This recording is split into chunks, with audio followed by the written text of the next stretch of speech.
Toute l'actualité du ski, chaque semaine sur Rhône TV. Avec le soutien de Bliblablo de Net+, Ski Valais et les banques Raiffeisen du Valais roman.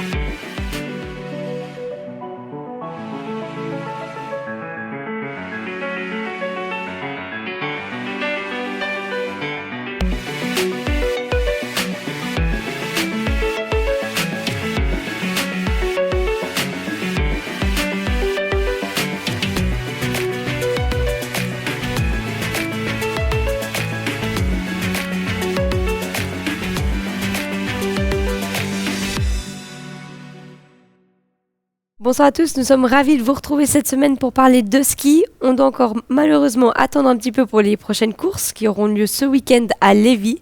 C'est l'occasion de discuter avec nos invités, des athlètes qui ont malheureusement dû écourter leur carrière, mais qui ont parfaitement réussi leur reconversion. Johan. En effet, nous sommes avec Charlotte Chable, 35 départs en Coupe du Monde, aujourd'hui coordinatrice média pour la FISE, c'est juste. C'est juste. Pour le circuit masculin, et Ami Oreiller, 10 départs sur le Cirque Blanc, manager gérant de l'hôtel familial à Verbier, les Chamois. Très beau nom, les Chamois. Salut Ami. Salut. Pas de course, pas de débrief et pas d'analyse technique, mais on va en profiter pour s'attarder sur la carrière et l'après-carrière de nos invités. Et on profitera pour passer un appel à Matteo Joris, l'entraîneur en chef des slalomeurs suisses avant leur course de Lévis.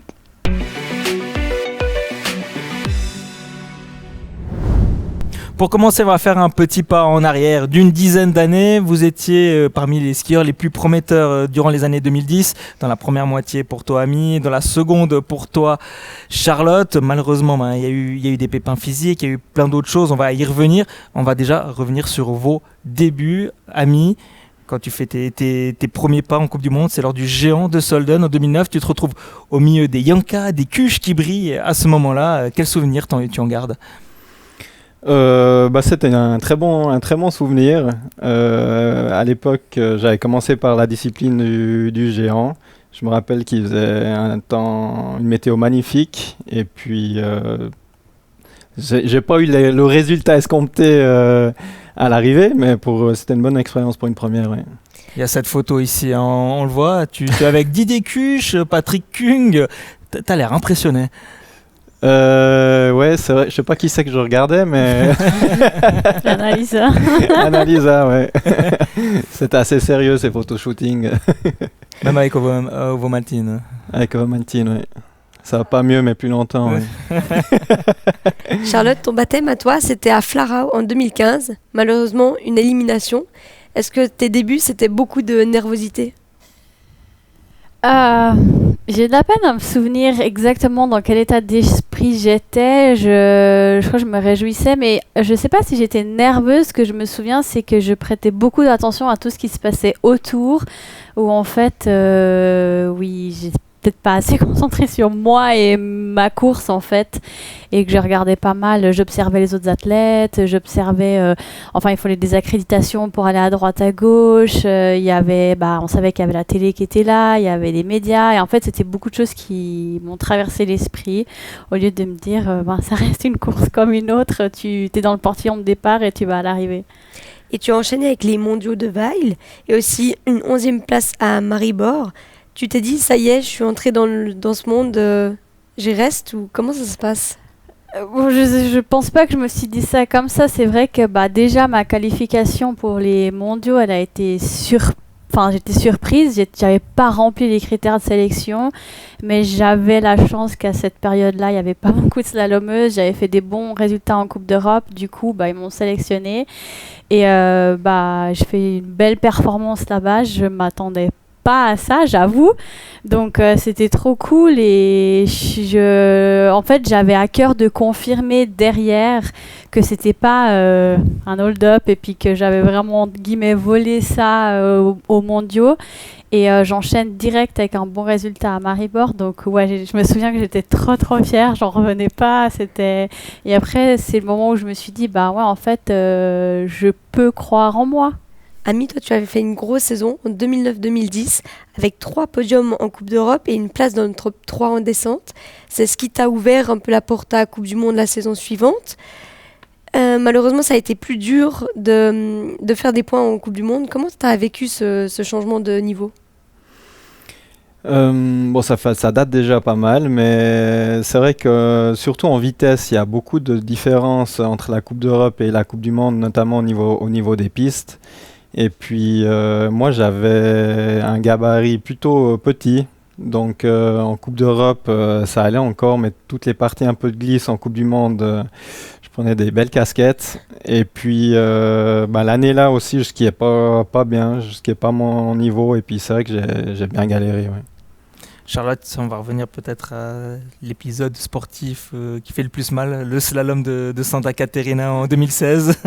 Tu es deuxième de la première manche, tu es en course pour le podium et tu pars à la faute vraiment dans les tout derniers instants de la course. Avec le recul, comment tu l'as vécu, cette déception ? Alors sur le moment, je me souviens que c'était horrible. J'ai pleuré pendant longtemps seule dans ma chambre en me disant vraiment que j'avais... Enfin, je savais, je sentais que j'avais vraiment loupé peut-être pas la chance de ma vie, mais en tout cas une des grosses performances que je pouvais faire. Avec le recul, je dis toujours, s'il y a un moment dans ma carrière que j'aimerais pouvoir rembobiner et refaire, c'est ça, parce que j'aurais voulu avoir cette petite coche d'avoir ce podium en Coupe du Monde. Mais après, je crois que j'en garde aujourd'hui quand même du positif en me disant j'ai pas concrétisé, mais j'avais le niveau pour. Mais bon, c'est que pour moi, finalement, c'est écrit nulle part, mais c'est mon petit réconfort. Pour les deux, il y a cette constante, c'est les blessures. Malheureusement, Ami, la première pour toi au genou, c'est en 2012 qui te freine. Pour toi, tu as le sentiment que c'est là où ta carrière bascule ? Bon, c'est sûr que le retour de la blessure a été long. J'ai dû me faire opérer une deuxième fois. Après, je pars du principe, pas du principe, mais c'est tellement commun les blessures dans le ski alpin que il y en a beaucoup d'autres qui sont revenus pas facilement, mais qui sont revenus de blessure. Du coup, j'ai juste pas su revenir au niveau où j'étais. Donc c'est pas, en tout cas pas une excuse, non. Charlotte, toi, tu les comptes plus, hein, ces blessures au genou, malheureusement. Je les compte quand même, mais c'est vrai qu'il y en a eu beaucoup. Ça fait partie de ma carrière. Aujourd'hui, je suis quand même fière du chemin que j'ai accompli. C'est sûr que j'aurais voulu que ça soit différent. J'aurais voulu, peut-être en éviter une ou deux. Après, on revient pas en arrière. Et puis, je crois que ça fait aussi la personne que je suis aujourd'hui.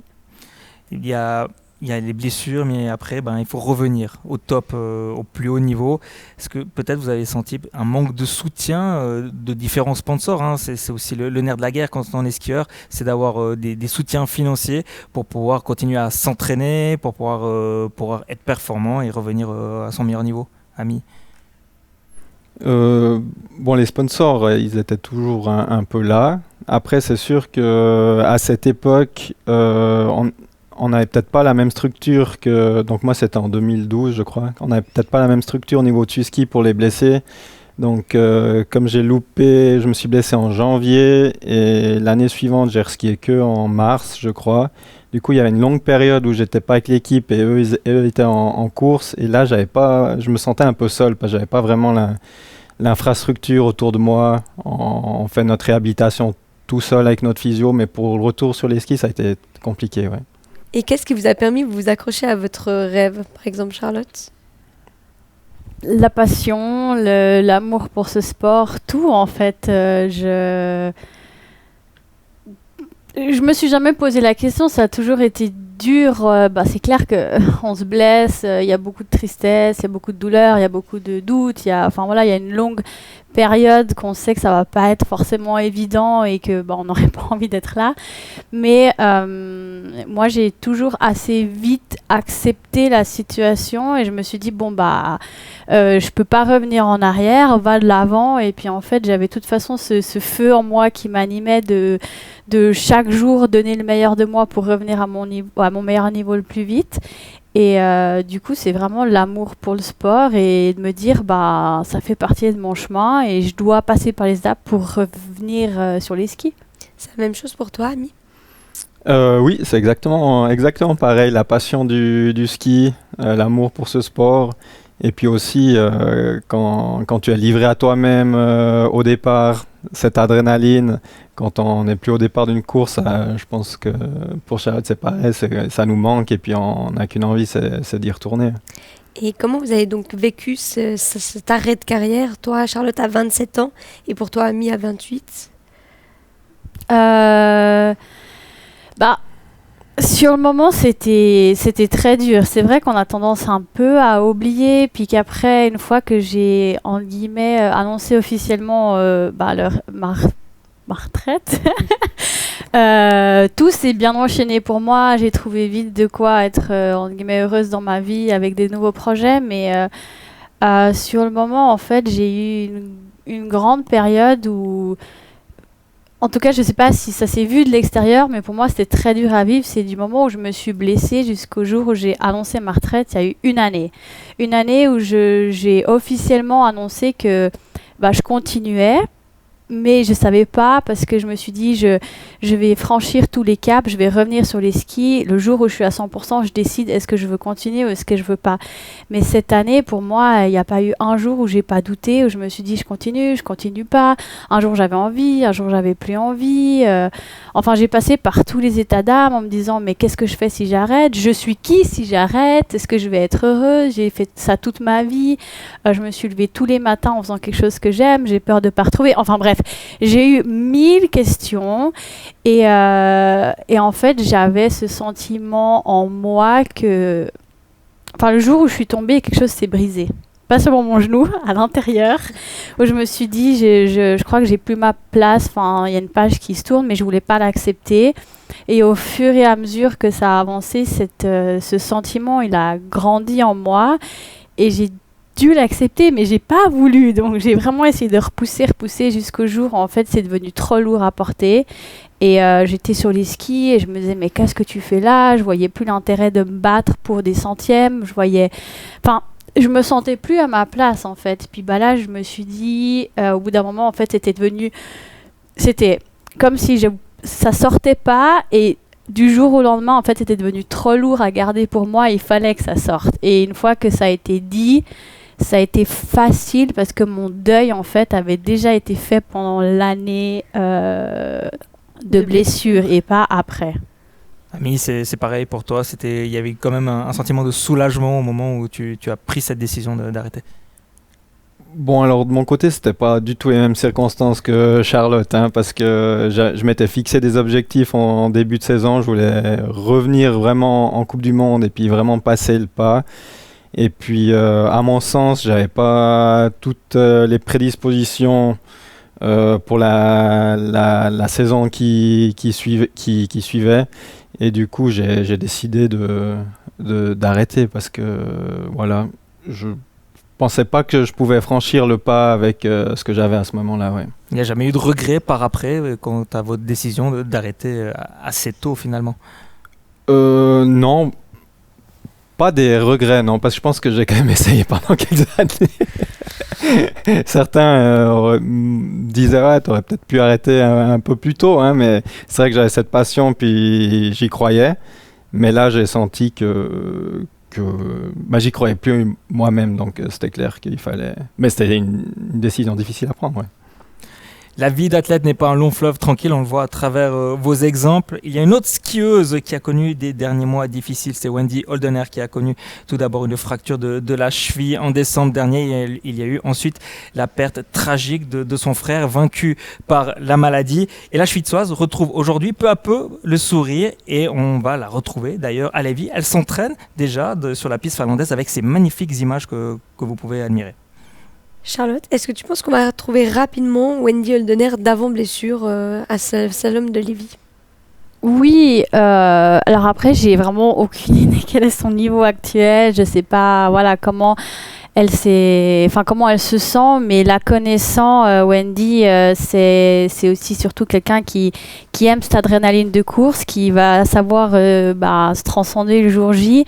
Donc, j'ai pas du tout peur pour elle qu'elle revienne à son plus haut niveau. Et comme on l'a dit, je pense la perte de son frère, ça lui tient aussi à cœur de profiter de chaque moment. Et peut-être que c'est quelque chose aussi que je dis pas que ça sera que ça va l'aider, mais d'arriver avec une nouvelle perspective, elle qui est quand même sur aussi la fin de sa carrière, de pouvoir skier en sa mémoire. Je pense qu'elle a ça à cœur et j'espère que ça va la pousser. Il y a un autre athlète, Marcel Hirscher, qui s'amuse dans les portes de slalom. Il prépare son retour dans les virages courts. Ami, tu penses qu'il sera au départ à Lévis ? Je pense qu'il sera au départ, oui. Il a fait un bon... Pour moi, je trouve qu'il a fait un bon géant à Solden. On sait les résultats qu'il a eu par le passé en slalom. Et puis, je ne vois pas pourquoi il ne serait pas à Lévis. Charlotte, tu as un peu d'autres informations, toi qui travailles à la FIS. Est-ce que tu sais s'il sera au départ ou pas ? Bon, on ne sait jamais qui prendra le départ jusqu'au jour d'avant. En tout cas, il est annoncé. Après, est-ce qu'il prendra le départ ? Est-ce qu'il se sentira prêt ? On sait qu'à Solden, il a attendu le dernier moment pour dire s'il allait courir ou pas. Donc on verra. J'ai entendu qu'il n'avait pas fait énormément de jours de slalom, mais qu'est-ce que ça veut dire pas énormément ? Et je pense qu'ils aiment aussi bien garder un peu le mystère. On parle de Lévis, on va passer un appel à Matteo Joris, l'entraîneur en chef des slalomeurs suisses. Ça, c'est juste après la pub.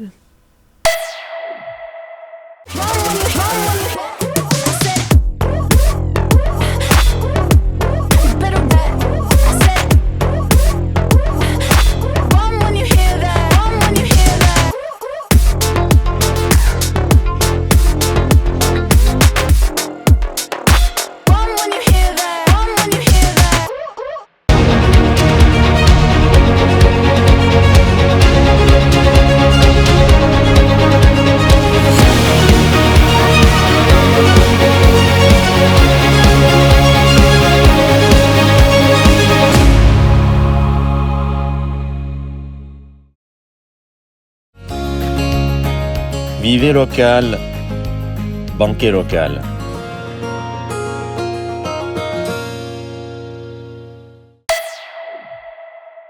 Nous sommes avec Matteo Joris, l'entraîneur en chef de l'équipe de Suisse de slalom. Matteo, salut, tu es chez toi dans le Val d'Aoste. Vous êtes revenu avec l'équipe de Cap d'Hélice et Lévis. Vous étiez en camp ces dernières semaines. Vous avez pu prendre la température de la neige scandinave. Comment ça s'est passé, Matteo ? Salut à tous. Ouais, je dirais qu'on est revenu en bas pour voir un peu le soleil. Parce que là, quand même, les journées sont un peu courtes. On voit pas beaucoup le soleil. Mais ouais, on a fait vraiment un bon stage. On a profité de Cap d'Hélice comme toujours. Là, c'est un peu notre deuxième maison cette période. En Suède. En Suède, exactement. Là, on a une piste vraiment que pour nous. Du coup, on est vraiment tranquille et on arrive à faire des travaux que rarement on fait ailleurs. Voilà, par exemple, comme changer des parcours, travailler sur certaines choses que dans des autres stations, on ne peut pas. Et après, le but, c'était d'aller à Lévis pour faire des manches sur la piste de course. Malheureusement, ça n'a pas joué parce que je ne sais pas si vous avez vu aussi que c'était des températures très chaudes la dernière semaine et du coup, ils ont préféré de ne pas skier la piste, comprensiblement, je veux dire. Moi, j'étais d'accord aussi. Mais quand même, on a fait de l'entraînement sur une autre piste parallèle et c'est bien passé. On a fait aussi du sel, on a pu tester aussi sur les conditions du sel. Comme ça, on est prêt pour toutes les conditions. Parfait. Et du coup, à quelques jours de ce début de saison de slalom, comment tu sens tes troupes ? Moi, je les sens bien et ils ont envie de courir. Ils sont un peu dans une cage qu'ils ont envie de sortir. Ça, c'est bien. C'est clair que tu es toujours là à te demander où tu es, qu'est-ce que j'ai fait tout juste, tout ça. Moi, j'ai dit on a fait le 100%, on a vraiment fait tout ce qu'on pouvait.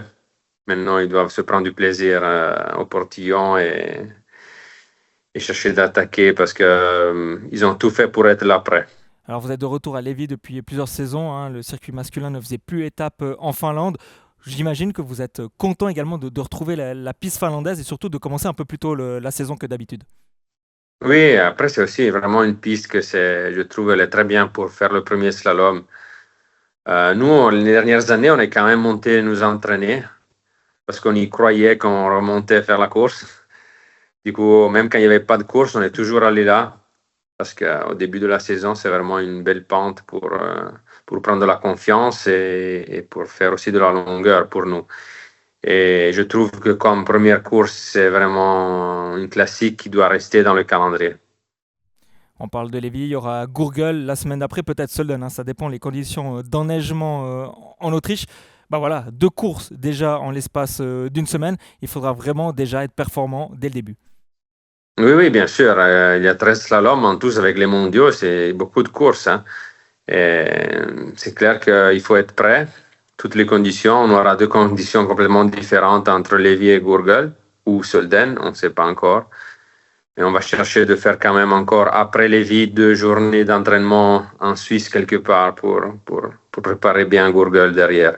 Parce que, comme tu as dit, il faut vraiment être prêt. La saison dernière, Loïc Meyer a terminé 4e du classement du slalom, Daniel Lioul était 7e, Marc Rochat 9e.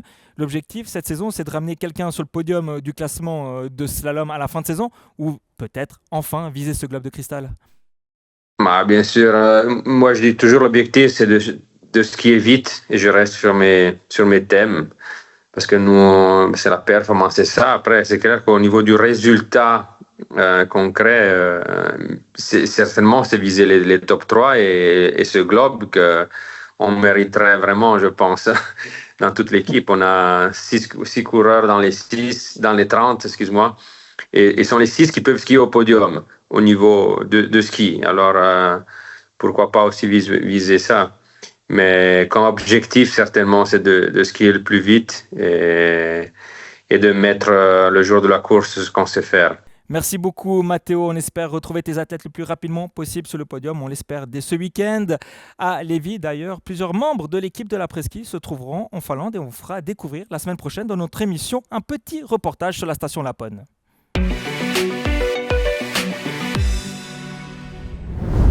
Comme les athlètes, Charlotte, tu as lancé ta saison à Solden. C'est ta 3e année en tant que coordinatrice média pour les compétitions masculines. Il y a 2 ans, Ski Actu t'avais rencontré à Lake Louise où tu expliquais en quoi consiste ce métier. On regarde la vidéo.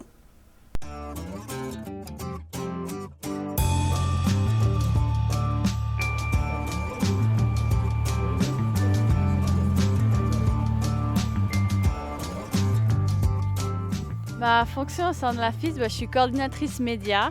Cette proposition, elle est arrivée un peu, je dirais, par hasard. En fait, ils cherchaient quelqu'un et puis par un contact, j'ai été mise en relation. Et tout de suite, j'ai été quand même intéressée, mais je ne savais pas trop, est-ce que je veux vraiment me lancer à fond là-dedans et tout ça. Et pour finir, j'ai été sur 2 événements l'hiver passé, un petit peu en test aussi, voir comment ça se passait et tout, et ça m'a plu.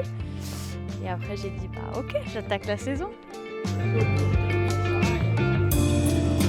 Mes tâches au quotidien, en dehors de la piste, c'est vraiment répondre aux demandes qui arrivent, que ce soit de la part des journalistes, de la part des fois des entraîneurs qui ont des demandes selon n'importe quoi en fait. Et puis c'est avant le Teams Captain Meeting, on appelle ça le soir, où il y a la séance avant la course, de regarder le programme du lendemain, de le mettre à jour, d'envoyer toutes les informations sur différents chats après, d'envoyer la start list, d'envoyer...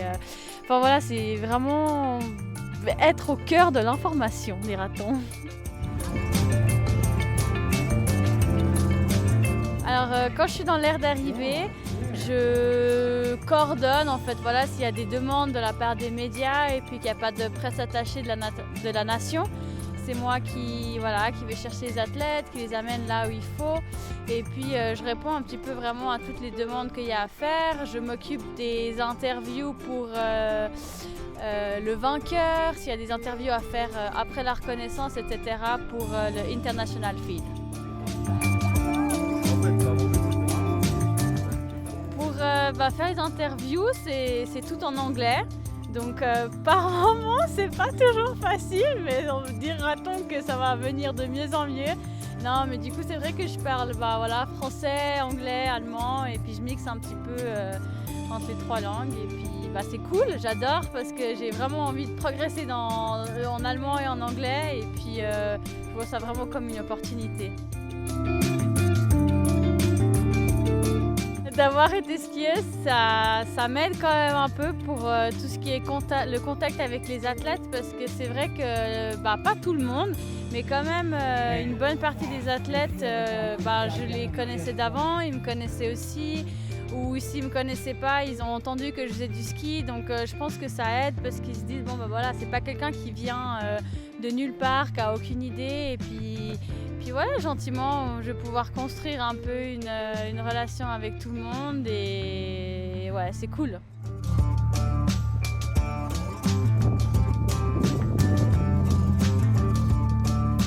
C'est des journées qui sont très chargées. Des fois, ça m'arrive de me dire, mais en fait, j'aurai un peu de temps pour moi et en fait, non. Je me retrouve toujours un peu avec plein de choses à faire. Il y a des temps morts par moment. C'est vrai que quand je regarde la course, surtout là, pendant les entraînements, c'est un peu plus tranquille, mais après je finis et puis il y a toujours plein de choses à préparer, il y a toujours des demandes de dernière minute qui arrivent auxquelles je dois répondre. Donc c'est vrai que mes journées sont chargées et je commence tôt le matin et je finis assez tard le soir.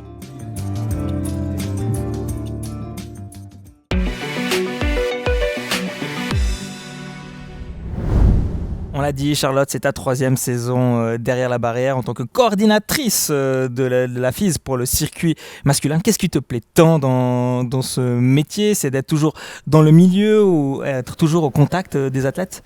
C'est les émotions en fait que j'ai le droit de vivre grâce aux performances des athlètes. C'est vrai que derrière la télévision, on les vit aussi, mais c'est complètement différent. Là, je suis sur le moment, je vois la réaction, je vois aussi des choses qui se passent, tout ce qui est jamais filmé ou comme ça à l'extérieur et de pouvoir aussi avoir un petit peu cette proximité, de pouvoir les connaître un petit peu mieux. Certains je connaissais déjà avant, d'autres pas. Et ouais, c'est les émotions. Il m'arrive plusieurs fois par hiver de verser quelques larmes parce que je trouve trop beau en fait qu'est-ce qui se passe et je me dis waouh, je suis juste chanceuse d'être là et de partager ça avec eux. C'est qui l'athlète le plus sympa du cirque blanc masculin ? Joker. Et dans l'autre sens, le moins sympathique ? Joker aussi. Peut-être certains ont leurs petites idées. Tu l'as dit avant, tu as eu la chance de rebondir rapidement une fois que tu as terminé ta carrière. Tu peux nous expliquer le processus qui t'a amené au poste où tu es aujourd'hui ? La vie, je crois que j'étais au bon moment, au bon endroit. En fait, quand j'ai terminé ma carrière, je savais pas trop ce que j'allais faire. Je devais terminer mon bachelor en communication que je faisais par correspondance. Donc je continue mes études. C'était l'hiver, je me suis dit je vais travailler à l'école de ski, je vais faire mon brevet de prof de ski parce que j'ai envie de l'avoir et puis voilà.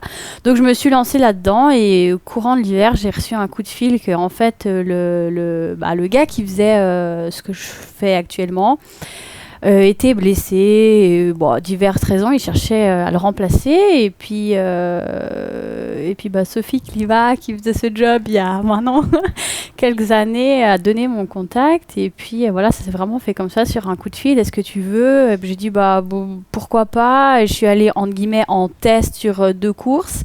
Et après, ils m'ont dit, si tu veux le job, il est à toi. J'ai dit, je vais réfléchir. Et après, j'ai dit, en fait, oui, c'est parti. Il faut dire que tu avais fait tes armes 2-3 week-ends avec Ski Actu également. Hein. C'est ça qui t'a merci Ski Actu. Ami, toi aussi, tu as réussi pleinement ta reconversion. Athlète déjà, tu savais quelle était ton après-carrière, puisque tu possédais déjà ta patente de cafetier-restaurateur ? Oui, alors si je me souviens bien, lorsque j'étais blessé, j'avais profité pour faire la patente. Donc ça a duré quelques 3-4 mois ou quelques cours 2-3 fois par mois, je devais aller à Sierre.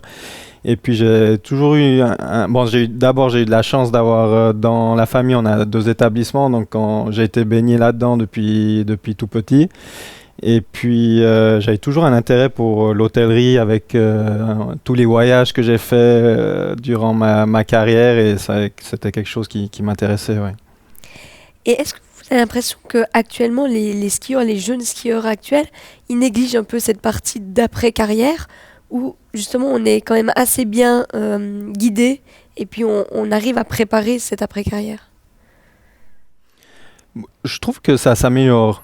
Parce que là, bon, je connais pas tous les jeunes, mais il y en a beaucoup qui font des études en parallèle et qui réfléchissent déjà au début de leur carrière sur l'après-carrière.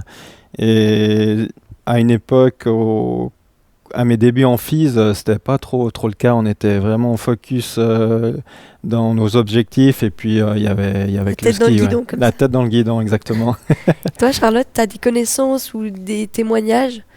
C'est vrai qu'il y a aussi, il y a de plus en plus, je pense. Alors, c'est pas évident parce que c'est pas toujours facile de concilier sport et que ça soit études ou quelque autre formation parce que le sport de haut niveau, ça nous prend beaucoup d'énergie, beaucoup de temps et qu'il n'y a pas toujours la structure pour faire tout ce qu'on veut, mais ça s'améliore. Et après, je crois que c'est aussi une question de volonté. Mais je dirais que oui, les gens, enfin les personnes, les athlètes pensent de plus en plus à leur après-carrière. Mais je crois qu'il y a encore les deux. Et je crois que des fois, c'est difficile. Il y en a qui disent, je veux absolument pas y penser parce que du coup, je veux me concentrer que sur le ski et parce qu'il faut faire une chose à la fois. Et d'autres, ils pensent déjà. Et je pense que c'est propre à chacun de trouver son équilibre. Dans tous les cas, il y a une après-carrière de toute manière, qu'elle soit à 20 ans, à 30, à 35 ans, avec des globes de cristal, des médailles olympiques ou pas, il y a une vie après et je pense que c'est quand même bien d'avoir en tout cas un peu une idée et de comprendre que la vie ne s'arrête pas après la carrière. Vous y pensiez vous-même durant votre carrière déjà à 22 ans peut-être à cette après-carrière? J'y pensais, oui, forcément, parce que j'ai quand même continué à étudier, etc. Mais après, j'y pensais pas en me disant je veux faire ci, je veux faire ça. Pour moi, je pensais skier plus longtemps que ce que j'ai actuellement fait. Donc, je m'étais dit, plus je skie jusqu'à 32, 33. Après, je fais 2-3 petits bébés. Et après, on verra. Ça s'est pas passé comme ça. Donc, non, j'y pensais, mais j'avais pas forcément de plan. Je veux être ci ou je veux faire ça. Moi, j'y pensais un petit peu, mais j'avais pas vraiment, comme dit Charlotte, j'avais pas vraiment de plan très précis. Après, j'avais des petites idées, mais j'étais plutôt un gars focus sur sa carrière. Charlotte, pour toi, c'était important de rester dans le milieu du ski? Important, je sais pas, ça s'est juste fait. Aujourd'hui, je suis juste contente d'être là. Je sais pas combien de temps j'y resterai. Si un jour je changerai complètement de direction ou si je resterai toujours un petit peu là-dedans. Mais on dira que c'était voulu. Ouais, c'était voulu, c'était écrit. Je devais rester encore un peu. Toi, t'as l'air éclaté là, Kitzbühel, hein, t'es bien. Bon, j'avoue que ce jour-là. Non mais mon métier me fait quand même vivre des sacrés moments et que alors autant des fois c'est dur parce que bon voilà pour diverses raisons mais comme tout dans la vie et autant des fois c'est juste incroyable et puis je profite. Je vois il y a pire comme bureau. Ouais, c'est sympa, hein, en bas de la Streif. Ce jour-là en plus c'était incroyable. Je me souviens non mais je vais pas tout vous raconter parce que j'y serai encore demain mais c'était il y a de ces journées où c'est parfait du matin au soir et ça c'était une des journées où c'était parfait du matin au soir. Et toi, Ami, ça t'aurait intéressé de rester dans ce milieu du ski? Je crois que t'es encore à l'école de ski. Oui, alors j'ai fait le brevet de moniteur de ski. Je suis un peu... dès que j'ai arrêté, en fait, j'ai été directement comme entraîneur au ski club aussi. Je trouvais que c'était intéressant et puis de redonner un peu ce que j'ai reçu quand j'étais jeune.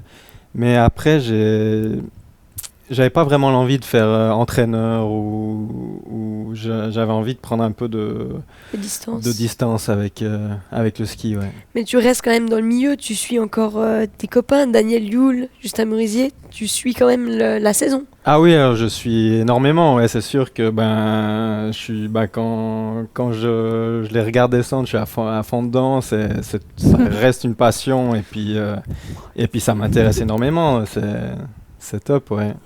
Question peut-être un peu tordue pour les deux. Vaut-il mieux réussir sa carrière avec des médailles olympiques ou mondiales ou son après-carrière? Les deux. Mais bon, nous on a peut-être maintenant on a la chance de pouvoir faire une bonne après-carrière. Notre carrière c'est déjà derrière, mais je dirais les deux à choisir. Bien fait, ouais. Vous voyez où dans 10, 15, 20 ans, Charlotte, peut-être présidente de la FIS, là. T'es bien, là. Sur une chaise longue. Bonne question. C'est vrai que très bonne question. Je sais pas. Je trouve que alors petite parenthèse philosophique. là. En fait, je trouve que c'est dur des fois quand on est dans le milieu du ski, on grandit avec des rêves, et on a des objectifs précis et des rêves précis. Puis quand on arrête notre carrière, c'est dur de retrouver un rêve ou etc. Et je dis pas que j'en ai pas aujourd'hui, j'ai des objectifs, mais j'ai pas encore retrouvé en fait un rêve comme ça m'a toujours animé dans ma vie. Donc peut-être que, enfin, je sais pas si j'en aurai encore un jour. Enfin, j'ai des rêves, mais c'est pas autant présent où en fait ça fait partie de notre quotidien jour et nuit. Donc c'est pas maintenant que tu vas remplacer Michel Vion ou Johan Eliash à la FIS. Qui sait? Tu me dis pas non. Ami, t'es destiné à devenir le Franz Julen de Verbier? Non, je pense pas, non. Mais dans 10 ans, je sais pas. Mais c'est sûr que comme c'est une entreprise familiale, j'ai à cœur de la développer du mieux que je peux. Et c'est des petits objectifs que j'ai un peu chaque année. On fait beaucoup de rénovations dans l'hôtel. Après, quand, je sais pas, le jour où j'ai plus la flamme pour faire ça, peut-être que je changerai, mais pour l'instant, ça me plaît. On va terminer cet entretien avec nos questions auxquelles il faut que vous répondiez du tac au tac. Est-ce que vous êtes prêts? On va dire que oui. Charlotte, tu préfères le vélo ou la rando? Le vélo. Et toi, Ami? Vélo. Plutôt devant ou derrière le micro, Charlotte? Devant. Plus de pression de prendre un départ en Coupe du Monde ou d'interviewer en anglais Henrik Christophersen? Oh my god, d'interviewer en anglais, Henrik. il est pas facile, hein, Henrik. Hein. Ouais, ça dépend, mais Ça il dépend. est. Non, Moi, en général, quand tu l'interviews, c'est qu'il a gagné. Ouais, il a donc. gagné, ouais. Ah, pas toujours, mais ouais. Ami, plutôt backside Montfort ou le petit combat? Le petit Cambin. Et si on rajoute le pub Montfort dans l'équation? Le pub Montfort aussi, ouais. Le petit Cambin et ensuite le pub Montfort. On reste sur le même. Ami. On choisit aussi le pub Montfort. Oui. Oui. Ami, la meilleure ambiance après ski sur la Coupe du Monde? Oula. J'ai été à la Folie Douce à Mayribel, c'était sympa, ouais. Alors, j'ai 2-3 souvenirs de Charlotte pendant les championnats du monde qui festoyait également à la Folie Douce. Ouais, le pire, c'est que j'avais un petit moment, mais après, je devais retourner travailler. Donc, c'était juste pour me mettre dans l'ambiance. Et mais puis, pas trop. Voilà, pas trop non plus. Charlotte, Villars ou Savièse? Savièse. Ah, tu es valaisanne maintenant alors. J'ai dû changer mes plaques, j'ai dû tout changer officiellement, mais chut. Ami, la restauration ou l'hôtellerie? L'hôtellerie. Et pour finir ces entretiens, Ami, je te laisse découvrir 2 petites vidéos. Salut Ami, on sait qu'après ta carrière de skieur, tu as repris l'hôtel familial à Verbier. On sait aussi que tu t'es découvert plusieurs passions comme les voyages. On sait que tu aimerais devenir guide touristique à l'avenir. Et est-ce que tu t'imagines aussi, pourquoi pas, devenir un jour entraîneur des descendeurs de l'équipe suisse et revenir dans le milieu du ski? Qu'est-ce que ça à répondre à Justin Merisier? Bon, guide touristique, c'est quand même sympa. Hein. J'ai beaucoup de plans s'il veut. Je lui en ai déjà donné un ou deux, il rigole. Mais c'était peut-être le camping. Le camping, ouais. La semaine dernière, il nous a parlé de Daniel camping. Lioul, ouais, mais effectivement. oui, alors là, c'était pas moi le guide. Mais je sais pas, non. Je pense pas, non. On a une autre question, surprise. Pour toi. Ouais. Salut Ami, alors on sait que tu es toujours très passionné par le monde du ski et que tu suis les choses de près. En plus, tu tiens en forme avec des parties de squash à haute intensité et des tours en vélo. Mais cette année, avec tous les comebacks qu'il y a, moi je suis un petit peu curieux de savoir pourquoi ton comeback de 2018, il a pas abouti.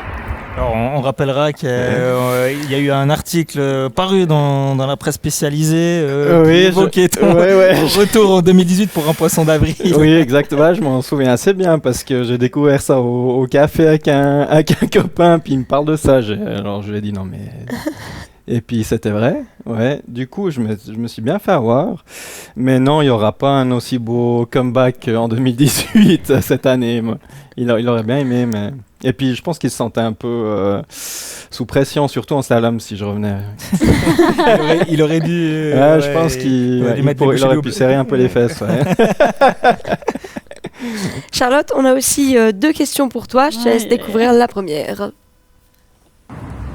Voilà, bonjour à tous, salut Charlotte. Alors la petite question du jour, en ce qui me concerne, elle est toute simple. Est-ce que tu es toujours aussi impatiente sur la route ? Alors, impatiente. Est-ce que les plaques valaisannes ont changé ? Est-ce que je roule vite Je sais pas ce qu'il entend par là. alors, c'est la question de Jérôme Krieg, le responsable de presse de l'équipe de Suisse féminine que tu as côtoyé durant plusieurs saisons quand tu étais athlète. Il paraît que tu es un peu... Tu es pas dangereux sur la route, non ? Dangereuse, non, mais je me dégage. D'ailleurs, j'essaye de faire attention parce que c'est jamais des grosses amendes, mais à coup de 40 par là, 60 par là, tout le temps. Et en plus, non, ça m'arrive un peu souvent. Je te laisse décaler. Salut Charlotte, question pour toi. Dans quelle station de Coupe du Monde se trouve le meilleur après-ski ?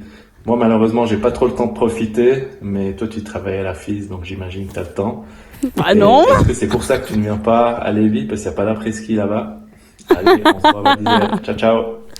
Ça rejoint un peu la question de tout à l'heure, mais peut-être que... déjà, on se voit à Gurgel et pas à Val d'Isère, sauf s'il compte pas être au départ de Gurgel, étant donné que Gurgel, c'est avant Val d'Isère, donc il sait même pas son calendrier. Il parlait d'Évier. Oui, mais il a dit on se revient pas à Lévis, on se retrouve à Val d'Isère. Sauf qu'il y a Gurgel entre deux. Un point pour Charlotte. Un point pour Charlotte. Je sais mieux son calendrier que lui. Et quel est mieux l'après-ski ? Bon, il y en a plein. Après, ça dépend tout du mood, du moment, etc. Mais je vais pas à Lévis parce que, je ne vais pas à Lévis parce qu'il n'y a pas d'après-ski. C'était juste une décision que, voilà. Ma collègue fait Lévis, je ferai Gurgel hommes et femmes et que, voilà, on s'est séparés. Tu n'as pas répondu à la question. Le meilleur après-ski ? J'ai dit ça dépend du mood et tout, mais... On restera sur Méribel. Méribel, c'est bien, c'était extérieur. Là. Après, Schladming, c'est toujours assez cool parce que c'est une course nocturne. Kitzbühel, c'est Kitzbühel. Adelboden, c'est quand même assez sympa aussi. Il y a plein de choses. Ouais, c'est difficile. Vivement l'hiver. Vivement l'hiver. Ou bien les finales, c'est toujours assez cool en fait, les finales. Il fait beau, il fait chaud, il n'y a plus rien après. Merci beaucoup d'avoir répondu à toutes nos questions. On se donne rendez-vous la semaine prochaine, même endroit, même heure, avec de nouveaux invités. Nous reviendrons bien évidemment sur les courses de Lévis et nous évoquerons le début de saison de ski alpinisme. Et on va se quitter en musique avec une chanson choisie par Charlotte Chable, Paradis perdu de Christine and the Queens. C'est le mood automnal, hein, c'est ça, Charlotte? Oui, c'est la tombée de la nuit. Voilà, c'est les sentiments qui parlent. Merci d'avoir été avec nous pour cette excellente émission. Et nous, on se retrouve la semaine prochaine. Ciao, bonne soirée. Ciao, ciao. Tandis, un peu maudit, un peu vieilli, dans ce luxe qui s'effondre. Te souviens-tu quand je chantais dans les caves de Londres, un peu noyé dans la fumée, ce rock sophistiqué toutes les nuits. Toute l'actualité du ski, chaque semaine sur Rhône TV. Avec le soutien de Bliblablo de Net+, Ski Valais et les banques Raiffeisen du Valais roman.